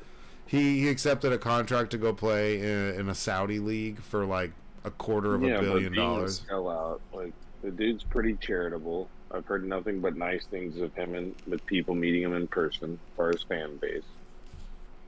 And now you're just gonna hate on him because he's getting that money? Yeah, because you're gonna go play for the Saudis. What's the difference? Saudis, or he goes plays for like a Chelsea or something? Like, you know, like a stacked team of the day. Well, I'm just saying, like, talk about money chasing. Like, that's like someone going and playing in Qatar. Like, I just don't agree, and maybe it's like a politics thing. It sounds like, to me, as like an older dude in his sport, just being like, hey, I'm offered to make this amount of money. It's pretty much ending my career. Hell yeah. But, like, that's where I'm at. Stuff like that is why I'm glad he hasn't won a World Cup. Mm-hmm. Oh yeah. Yeah, like him signing with that Saudi team ended the GOAT debate forever. Like, Messi is the GOAT to this generation, no question about it. Ronaldo, second. He's second. Yeah, he's chasing the bag, and actually, they both are under number 1. Yeah, and Kabumi just said that what he doesn't like is that he broke his contract with United. Oh, I meant Neymar. Oh, well, I mean, Neymar is just a wiener. I mean, Neymar's good, but he's kind of a tool. Well, I only say he's number 1 because, I mean, the role. Come on. No, I mean, Messi. I'd put Mbappe above Neymar. Yeah, right? definitely. Yeah, Mbappe is great. I just love the Neymar role, like, him rolling into space and shit. Oh, okay. Yeah, I mean, I just don't like the fact, like you said, it's like he's sold out. He's trying to chase this money, chase that Saudi money. I don't want to hear you sit there talking to Johnny. It's like just taking blood money to me. I don't know. It's just a bad look. It's like these live golf players that we've discussed before on the podcast. It's these people that are, you know, just chasing this easy money from these like people that are less than up and up. It just is a bad look. I'm sure you're going to see a lot of these retired players, see some of these probably middle of the road American players get offered money to go play in Qatar, to go play in the Saudi leagues, to try to fill out roster spots, and they'll offer them more money than they'll ever make in their career if they played in the U.S. and MLS, or if they went and played, if they even made it to like a Division II league team in Europe. They're not going to make the same amount of money the Saudis can just throw at them to put something out there that's moderately competitive.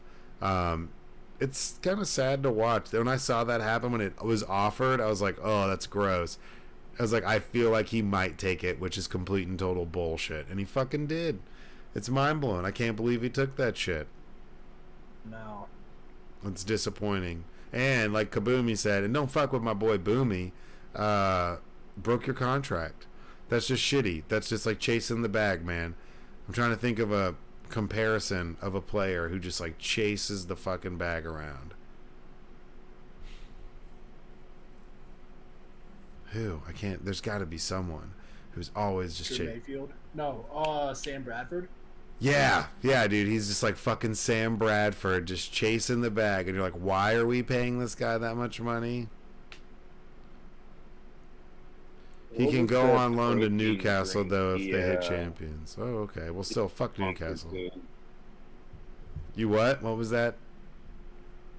Like that protein drink he was that Sam? Protein drink? Am I thinking of the dude like from Notre Dame? Drink or something? Oh, that's that Logan Paul. That's Logan Paul and KSI. I think they came out with their own energy drink, Prime. Well, no, I'm saying you were saying Sam Buford? Sam Bradford. Bradford, the guy from Notre Dame, right? No, he played at Oklahoma. Oh, Oklahoma. Who am I thinking of? He's on like Saturday Morning Analyst. Oh, Brady Quinn? Brady Quinn. Yeah, what about Brady Quinn? He sucks. I know. I was just, y'all said the name and I pictured Brady Quinn and him and the protein. They spent a lot. Wasn't he a Bronco too? No one bought him. Wasn't Brady Quinn a Bronco for a bit? I don't know. Never started a full season, but like he was a backup for at least a couple of years. Dang, Kaboomy just asked me in the chat, what happened to Kaepernick? Is that a serious question? He's no longer in the league. He's chilling. Brady Quinn, yeah, he does. I'm saying, didn't he win the Heisman? No, he was up for the Heisman. Up for the Heisman. See, that's what's sad about like college athletes at times. It's like, how can you be up for the Heisman, one of the most prestige awards in college? Like, you're obviously the top in your field, and you go in and become a glorified, not even a glorified backup. Like, I don't think that's fair. It blows my mind that like you can be so high at a certain level, but then going up to the next level is like. Well, I think its level of competition changes, and I don't think that.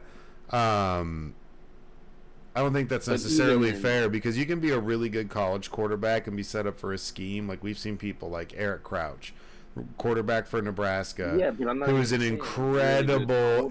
Hold on, he won the Heisman, and he was an option quarterback. He was like arguably the best athlete in America that year. Ran all over everybody. Was a crazy athlete, and they tried to move him to receiver, and he couldn't do it. There you go. But I mean, Eric Crouch in today's NFL, he might have gotten a chance. They were like, "What? Who's this white boy running back who can run all over the place?" We've seen a lot of really good quarterbacks in college.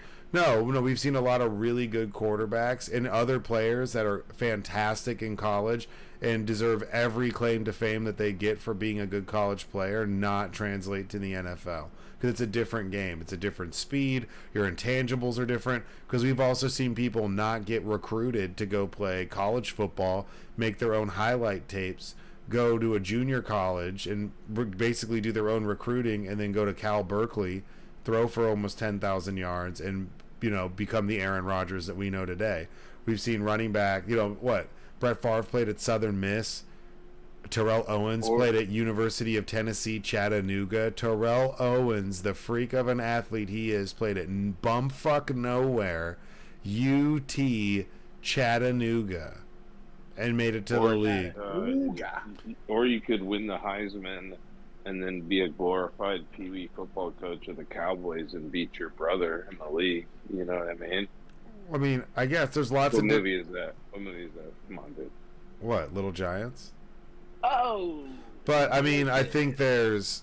I mean, the games are different, the schemes are different, the level of competition is different. And you got to remember, like, even at college, I mean, Joe played college football. You know, you're in a room full of guys that in some way, shape, or sense were like the man or one of the dudes on their team. When you get to the NFL, it's like that. You're on a team full of dudes that were the dudes at their D1 school. I get it. But it's interesting to me that, like, Heisman is technically, you're the best at your position this year out of every person. And what's even crazier to me, college is a bigger pool. So not only is it harder to, like, it's like high school becoming the national #1 ranked high school team out of all high school teams in the nation. It's like, wow, that's a feat. Yeah, I know. You know, it's like, I did it's that. a shit ton of, I know. But that's what I'm saying. It's just so interesting that time and time again, like the Heisman winner, that's like, you know, hey, you're the best college athlete that we have. You're not going to do like 50-50 chance of actually becoming a success story in the pros. It's kind of crazy. Well, I mean, it's just also you got to think about the level of competition across the board, recruiting, coaching staffs, the ability to go to the NFL. That's how someone like Matt Leinart goes out there and lights it the fuck up and looks like one of the greatest quarterbacks we've ever seen. Can't do shit in the NFL. It's because he had Dwayne Jarrett and Lendell Johnson and Reggie Bush, and he had all these incredibly talented. He had Matthews, Ray Mailata out there, a linebacker. He had, what was it? Yeah, Clay Matthews. Who were those running backs? Clay Matthews, Ryan Mailata, and there's one more who was just a beast. Keith Rivers. They had 3 amazing linebackers. They had Sean May out there. Their D-line was stacked. Their O-line was stacked. That it was easy as fuck for Matt Leinart to go out there and play pitch and catch with like the most talented team in the league. So that's how you'll see somebody like Sam Bradford throw 68 touchdown passes in a season, is he's got Gresham and Broyles and all these highly talented people that are just putting it on. Like, if you can't recruit and keep up, you're losing. That's why Bama wins a lot, Georgia, Ohio State, USC, these big programs. You can just bring in as many kids as you want and, you know, kind of run the fucking table. And the talent around you can hide the fact that you're subpar at other things. Your comment earlier about the one guy that would have been better in today's NFL. Well, not that he'd be better, but I mean, he probably would have had a better shot than he would today, because everything he did was not traditional. So the fact that he was not a non-traditional quarterback made it to where it didn't seem like it was worth the time. Do you think Vince Young has a better career as a quarterback if he was going into the NFL as it is today? I mean, out of college. You know, I've met Vince multiple times, spent time with him. A really good dude, big heart. You know, got a lot of personal issues, and I think that it wouldn't matter when Vince decided to come into the league. If he would have stayed on the same trajectory and had the same mindset and been around the same people that were enabling him to make some of these bad decisions, I don't think it would have mattered when he would have. I think that the pattern of his behavior has proven that he's, you know, doesn't necessarily make the best decisions, can be selfish from time to time. Not to like hate on him, I love the dude to death, and he's a really nice guy, but you know, from the drinking and driving to all the other litany of issues that this guy's had, I don't think that he could get out of his own way regardless of what era. Now, maybe he would have had a better support system around him, so I think he could have been more successful regardless of the era because he was that talented, but the only thing that really hindered his growth was himself, and I don't know if that era would have necessarily changed that for him. I agree. You know, I mean, it's, and I hate to say that, but there's you've seen a lot of players. It's like what Antonio Brown with, or it's like Ricky Williams. Well, Ricky Williams would have been fine now. He's gonna be smoking weed. Well, now he would have been fine because they don't test for it, so he wouldn't have even cared. It wouldn't have mattered. Do they not test right now? No, they don't. No, they don't test for weed anymore. They dropped the whole weed thing. They're over it. They gave up. So when it comes to weed, they don't test, but definitely like PEDs. But yeah, they don't test for weed anymore. It's just a non-issue. So he would have been fine. All the issues he had and the, you know, reason he retired and then came back, and all of that would have been gone. It would have, and now in hindsight, Ricky was labeled as arguably like the worst when it came to like personal issues, and he might have like the best head on his shoulders out of all those guys that came out of that, good chunk of time, that that like 10-year period of, 10 plus wins or 10 or 11 straight years by Mac Brown, just putting out athletes. But Ricky Williams got a lot of flack for the weed and got exiled and all that shit, and then he came back, and it's, in hindsight, he was almost forward thinking, which is interesting. Shout out Ricky Williams. Right. Yeah. Shout out to you for pushing the envelope so that for making America look whack for being so anti-weed. Well, I mean, if you're Josh Gordon, you're just devastated because you've missed out on like your whole career and you can't play. And, well, and you can say it was like, if people like wanted to bring up the race thing, like, well, it was because he was black. I would like not like. Who was that Dallas Cowboy that retired? Who was that Dallas Cowboy retired because he couldn't smoke weed?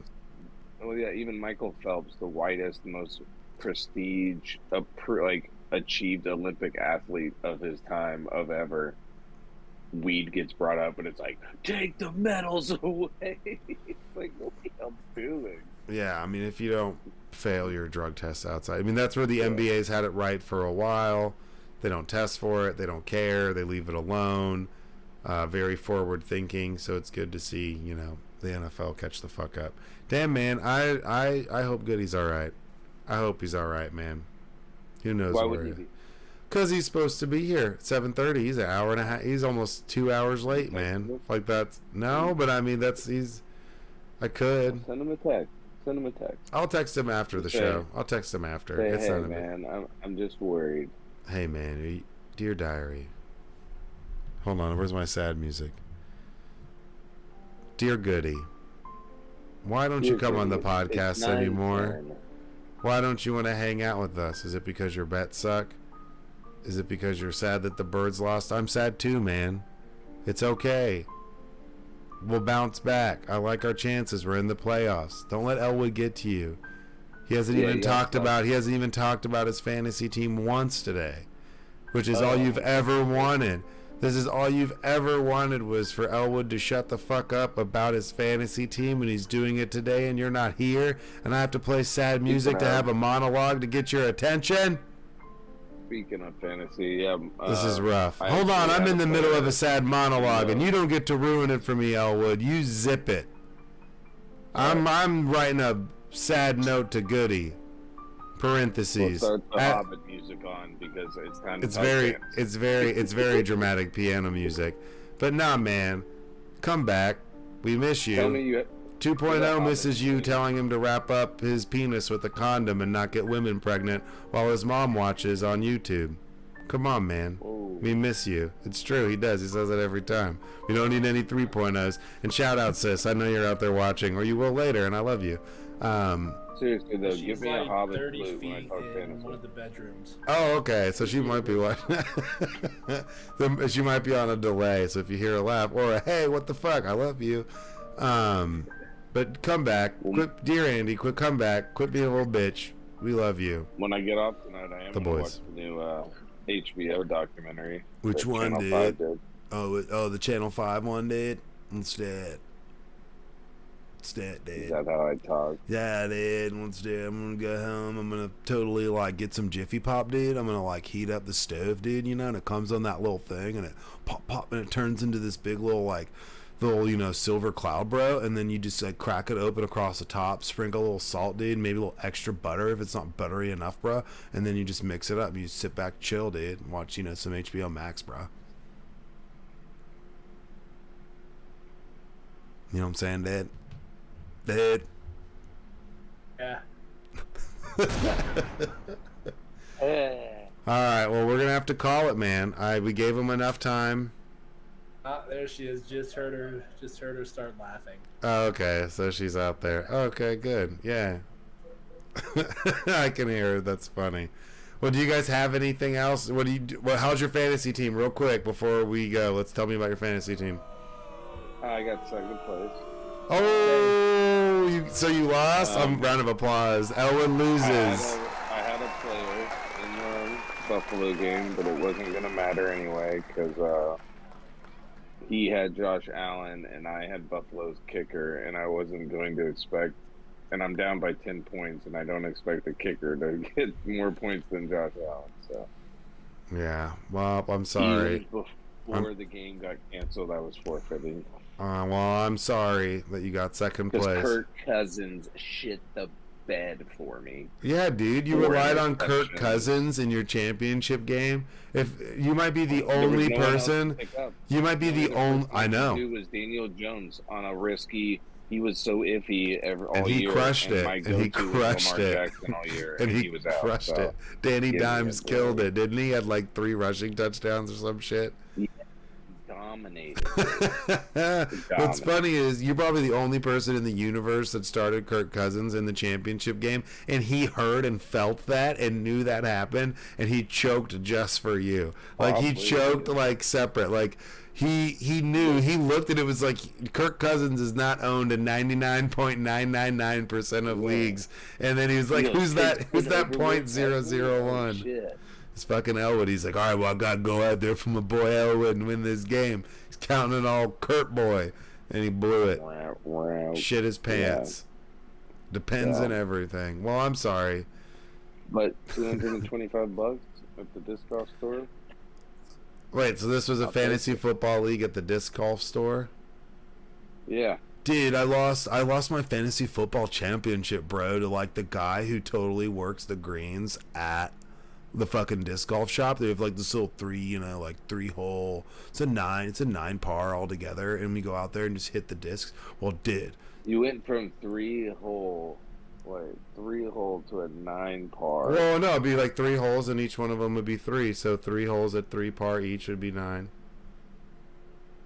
Dude, don't make me explain disc golf math to you, bro. That's hippie, dude. That's hippie shit. You're playing fantasy football at a disc golf shop? That's hippie shit. What are you talking about? Anything that takes place at a disc golf shop is borderline hippie. Dude, you haven't been to a disc golf shop in a while. Yeah, I have. Is there a Grateful Dead like dancing bear somewhere on the wall? I bet there is. I bet you'll notice it tomorrow when you go in.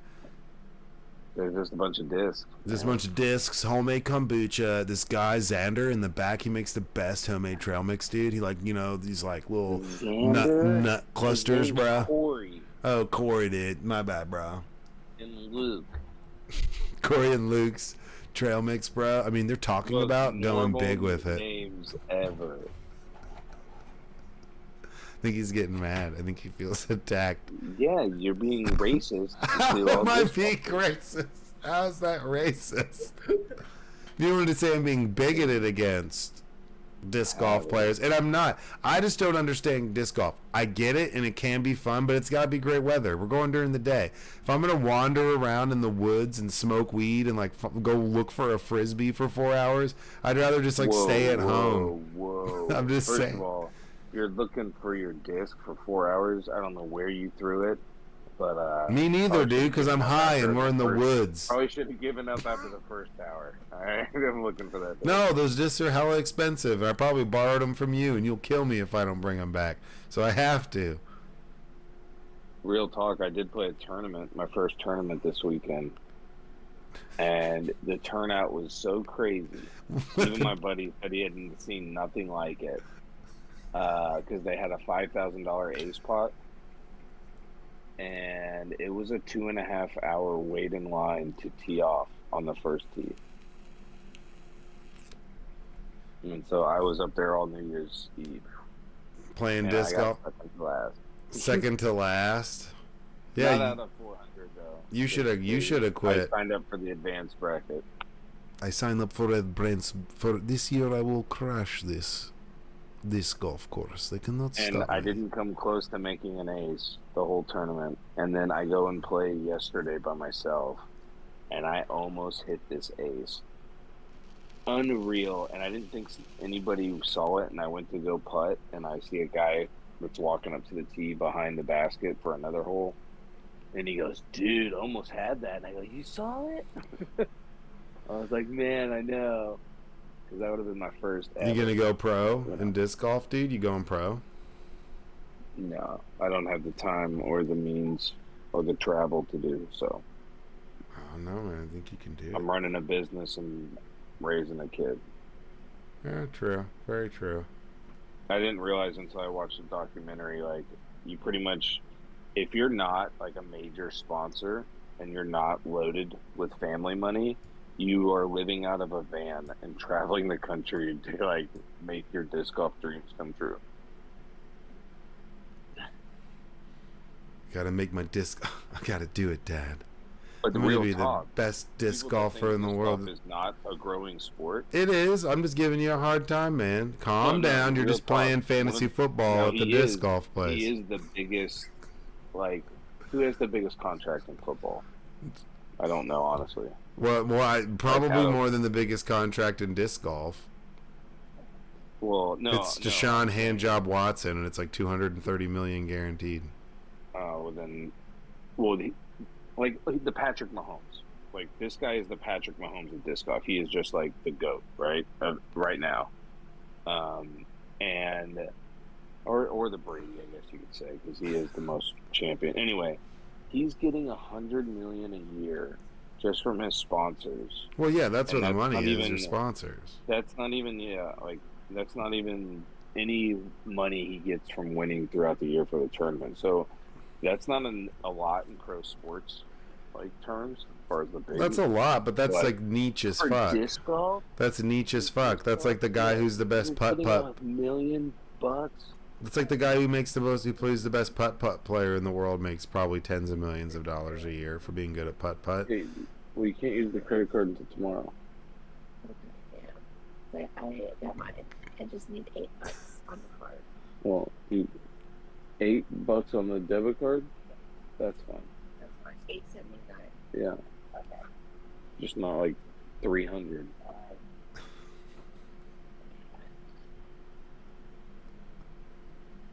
You want to see how one gets smacked? But where's the comic like asterisk that comes in? It's like, pal, no, get out of here. pop, pop, pop. Give him a little yell. Come on. Well, all right, no, shut up. She is a great woman. She is your better half, and you need to treat her better. Better half, like the tumor on Total Recall taxi cab driver. Yeah, but that tumor is like the smart one. So I'm saying she's the smart one. If she's your tumor, she's the smart one. All right. Well, what else you got? What else you got, Elwood, before I get you out of here? I'm going to Austin March 17th through 19th for a disc golf pro tournament if you want to come. I thought you weren't going pro, dude. Dude, I thought you weren't going pro. They're going to let you go pro, dude? They're going to watch? Yeah, actually, I will only go pro if you will be my caddy. Yeah, I'd be your caddy. I'd just, like, grill you the whole fucking time and smoke joints. This isn't a racist thing, okay? This is a funny thing. Do you want me to be like Bagger Vance or whatever? No, I want you to literally, when people ask you who your name is, that's what you go by. No, if we did that, I'd need you to wear a ski mask like the Clubhouse episode of Delocated. You'd have to wear a ski mask and play golf in a ski mask. Bro, if I john it up, then as my caddy, you have to roll around a skin scarf. No, I would just like support you and be like he's an honorary black man. Leave him alone. All right, we'll get out of here, Elwood. James Elwood. Watch that documentary. All right, go watch your documentary, dude. All right, go Cowboys. #1. Let's do this. Eagles suck. Bye. Eat a dick. Bird flu. Hey, I heard the bird flu is going around. Okay, he's gone. That's Elwood, everybody. He's great. He's a fucking mess, but I love him. And yeah, you think, obviously we can go ahead and say I was wrong on all of my not make the playoff predictions, so fuck me, that sucks. I was rolling good, and they were and they sounded outlandish. Then they looked kind of right, and then they fell apart. So I'm fucked in that front. I mean, it should be a good weekend of football. Anything you're going to be watching out for? Or watch the championship game. Go TCU. Go TCU. Yeah. That'll be really good. I mean, I guess before we go, those games were incredible. Michigan still sucks. But it's been, I'm glad Ohio State lost. I fucking hate Ohio State. Even though I don't like Stetson Bennett the 17th. He just gets on my nerves. He's kind of a little wiener boy. It looks like his dad owns like 7 Volvo dealerships or something. Just like straight senator's son. But other than that, I'm very glad that they won because I can't stand Ohio State more than I can't stand Georgia. I think that it'll be a decent game. I think that'll be a really good game. They got exposed. Georgia's defense got exposed. They're going to be missing some people. Ringo got exposed. That it'll be interesting. They got some athletes on TCU. That's going to be a really good fucking game. Who are you taking? Taking Georgia. I'm just taking Georgia. All right, I'm going to roll with TCU, but, I wouldn't be surprised if Georgia won. I just want some parity. I'm not even that into, like, TCU like that. I want somebody to come fuck it up. And, like, I said it earlier on TCU's great when they got a ginger at quarterback. Last time they did it and we were this good was with Andy Dalton. So, ginger power, double up and let's fucking go. I hope. What is it? They're like, their little claw thing or whatever the fuck. My strong hand. Use your strong hands, TCU, and get the fuck out there and let's beat Georgia. But like I said, if Georgia dominates them, wouldn't be surprised. They're scary. They're going to be riding a wave and be pretty stoked. But I'd love to see Stetson Bennett get smacked around a little bit. And they got some athletes on defense, athletes in their D-line and secondary on that TCU team. And they got arguably one of the best receivers, a couple of the best running backs in the league. Their O-line's pretty good. So it's going to be a good game. It's going to be interesting. And, of course, good football all weekend. So everybody check out for that. You got anything else, sir? Oh, that's it. All right, man. Well, I'm going to let you go. I'm going to do my little end monologue. But I appreciate you being here 2.0, as always. Love you, sir. I'm assuming you're still without your Xbox, or are you done to get on some COD? Hey. Yeah, still without it. Boo. So get this. So this drunk person hit my car New Year's morning. What? Was it parked? Like out in back home? No, so I left it. So like I got a buddy who lives like a 5-minute walk from the convention center where that rave was at. Mm-hmm. So New Year's Day, I walk out to my car and I just see like the front end is like bent in. I guess what happened, this drunk driver, or they were on drugs, who knows. They hit 3 different cars on the street. 2 on one side, then they swerved over, hit my car, turned it 90 degrees completely. Holy shit. And then ran away on foot while the car was still in drive going into my car. Holy shit. Yeah. Did they total it? Oh, thankfully, like the front part was bent in, but it was like it's part of the subframe. It wasn't the actual frame itself. Okay. So it's like, dang, dude, new car, let's go. Hook it up, mom, dad. Yeah. New car, let's go. I know you're watching this, mom. This is a smart kid. He's smart. New car, hey. Well, that's good. I'm glad it's not totaled, but damn, dude, that's fucking wild. So what time did you notice it? You went out there at what time? Like 2 p.m. The police report. So thankfully, police left like a driver exchange of information on everybody's windshields. So they said that got filed at like 7:40 something in the morning. Damn. So 7:40 in the morning on the 1st, this dude was drinking and driving around and hit 3 parked cars and then ditched his car after he hit yours and left that car running into your car and bolted. Your car got hella fucked up. They had to put it back in some kind of normal position and left like a card that said like, hey, Sorry about your car. Call us here, Denver PD. It was essentially that. I'd assume the tow truck moved my car. Like it had all this information, and then my dad tried to file it against their insurance. Like it was the wrong policy number. So he called the person who's who car was registered under.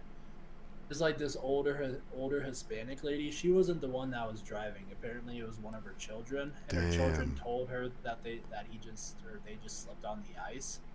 It's like, no, you don't slip on the ice. Hit 3 cars. Like, toll meters or the pay meters that were on the sidewalk. They were bent over. One of them was just completely laying on the sidewalk. Jeez. Yeah. Bro, I'm sorry to hear that, man. That's super fucked. And then to find that at 2, 3 in the afternoon, that would suck. That's shitty. And it's been sitting out there for hours. So someone was watching from their window when is he going to come home? Oh, here comes. Oh, shit, look, he's found it. Oh, damn, that sucks. Oh. So someone got a video of you discovering it for the first time. It's out there somewhere. It has to be. Well, damn, man, I'm sorry. But other than your car being destroyed, you had a good New Year's? Your rave was fun. Your rave. A lot of good friends. Oh, that's right. All you and all your boys, y'all are all rave boys. Y'all go out and go rave or do whatever. I don't get that. I'm still a little upset. I mean, I guess I'm old now, but whenever you didn't invite me to go to a rave with you, I think I was talking to your mom. I was like, yo, bro, how come I wasn't invited to this fucking rave weekend with the dudes? It's like, come on, man. And I was like, oh shit, I'm getting kind of old. I'd be like, all right, guys, it's 11 o'clock. We should be getting back home to go to sleep. Big day tomorrow. We got to take the ghost tour. So then I was like, that's probably why they didn't invite me to go, because I'm old as fuck and I would just ruin it for them. But shit, that's good, man. Well, I'm glad you had a good holiday. Get any cool, dope shit for Christmas or what? It's a lot of golf stuff. I remember you saying that before. All golf stuff. Golf. I'm going to start trying to play. I'm going to go to the driving range soon so I can come play with you. Well, because, I'm going to be bad, but I think I'd be good. I'd be good in the cart. I'd be a good cart driver. I think I'd be good for comedic relief. I'd always have goodies with me. So I feel like I'd be good to have on a golf trip regardless of how good I am at it. But I do want to try to get better at it. So we'll see. You got an excellent teacher. It's true, I do, and between the two of you, I do, and I'm good. I roll my wrists whenever I drive, so it's I push it, I'm pushing the ball. I can't hit it straight, but if it's my irons and stuff, I'm pretty accurate. And my mid-range game is good, but man, it's off the tee. It's it's when I start out in the woods, it doesn't matter how good I am with my 7-iron. If I'm behind the Schlotzskys across the parking lot, that doesn't really. I'm not hitting. No one's hitting that shot. I don't give a fuck who you are. Well, I appreciate you being on, man. I love having you on. It's always good. Good luck to your Broncos. Sorry y'all fucking blow. But root for my Eagles because I'm just so nice to you. Yeah, Eagles are going to be my team this season. Come on, man. It's feel good. And Jalen Hurts is, with him being gone, it's proven how valuable he is to that team, how dynamic he is in the decision-making he has, his processing of information. He's validated. He's better than people realized. But either way, appreciate you coming on. We'll see you next week. 2.0 in the house. Thanks for the picks, man. Thank you for being here. I appreciate you. Yes, sir, of course. All right, take it easy, man. Ooh, I got a switch. Oh. All right, well, that's another one. Another one in the bag. We finished it. I promise it's not all falling apart. If you're an Eagles fan, we'll pull it together. If you're not an Eagles fan, I'm sure you're laughing your ass off. Eat shit. Either way, I think this team's going to be pretty good. Bunch of good games. Crazy stuff happened this week in the NFL with injuries. If football, no football. Tell the people that you love them. But you hate seeing people get hurt. So just, all prayers and thoughts with their family. I know it doesn't amount to much, but that's just some scary shit. But, enjoy the football this week. We're about to be in playoffs. It's about to go down. Just stay out of trouble. Stay easy. Be good. And hold on 1 second. I mess this up all the time, and I gotta make sure. Oh, okay. No, I got it good. We're good. See, it's gotta make sure I can swap tiles and not have it say another podcast, because I do that every week and it drives me crazy and no one sees it, but I do, and it pisses me off. I digress. Y'all be good. 13-3, about to be 14-3. Come on, Eagles. Fuck the Cowboys. Y'all be good. Stay safe. Stay out of trouble. Peace.